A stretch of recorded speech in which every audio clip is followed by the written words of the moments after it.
a perfect civilization, an empire of untold wealth and power, and a cataclysm that wiped it off the map in a single day. There is one name that echoes through history: Atlantis. No other lost city has captured the human imagination so completely. It's been the subject of thousands of books and movies.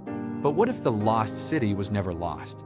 What if the story we've all been told is just the beginning? To find Atlantis, we must forget the mystics and sci-fi movies. We have to go back to the one man who started it all, and then to the one disaster big enough to inspire the legend: the mystery of Atlantis. If we're hunting for Atlantis, we start at the source. Every original mention of Atlantis comes from one man: the Greek philosopher Plato. Around 360 BCE, Plato wrote two dialogues, the Timaeus and the Critias. In them, he tells a story claiming it was passed down from Egyptian priests. He describes a magnificent island empire, larger than Libya and Asia combined, located beyond the Pillars of Hercules. This was an advanced society.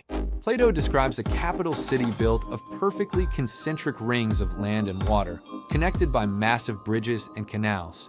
He wrote of gold and silver temples, a powerful navy, and a utopian society. But Plato wasn't a historian, he was a philosopher. His story of Atlantis wasn't a travelogue, it was a warning. The Atlanteans, once noble, became corrupt, greedy, and arrogant. They launched a war against the ancient world, starting with Plato's own heroes, the ancient Athenians. For their hubris, they paid the ultimate price. Plato writes, "In a single day and night of misfortune, the island of Atlantis in like manner was swallowed up by the sea and disappeared." And that's it. Plato's story stops, unfinished. For centuries, everyone assumed it was just a moral fable, an allegory. Plato's way of warning his fellow Athenians about imperial arrogance. But what if he based his fable on a real, terrifying event?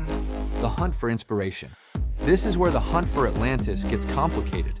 The search for a literal Atlantis, as Plato described it, has led explorers down a rabbit hole of speculation. They've looked in the Bahamas, Antarctica, Spain, and Ireland. The problem is, there's no physical evidence for a massive, sunken continent in the Atlantic Ocean. Geologically, it doesn't work. But what if the story is true, just not the location? What if Plato heard a fragmented memory of a real civilization and catastrophe, adapting it for his philosophical lesson? This is where the story gets interesting. To find the prime suspect, we need to rewind the clock 1,200 years earlier than Plato's time, to the Bronze Age. Around 1600 BCE, the dominant power in the Aegean was the Minoan civilization, based on the island of Crete. The Minoans were an incredibly advanced, wealthy, and powerful naval empire. They didn't build walls, their fleet was their wall. Their palaces, like Knossos, were vast, labyrinthine complexes with advanced plumbing and vibrant art. They controlled trade routes across the Mediterranean, a Bronze Age superpower. A powerful, advanced, wealthy island civilization dominant on the seas. Sound familiar?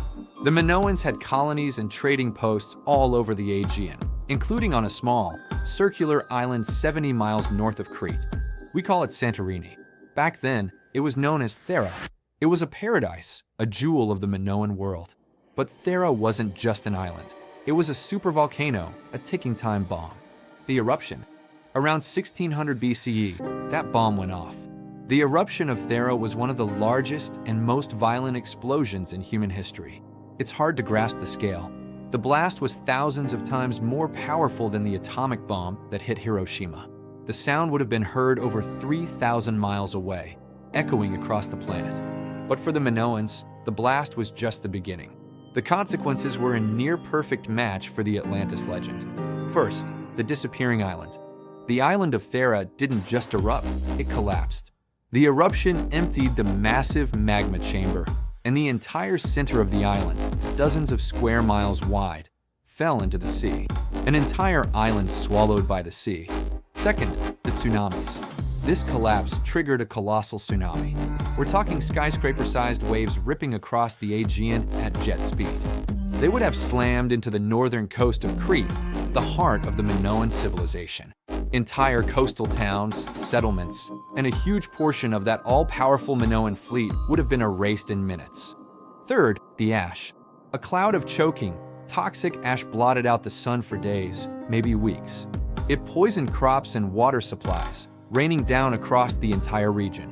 On Thera itself, the ash perfectly buried the Minoan city of Akrotiri, leaving us our very own Bronze Age Pompeii.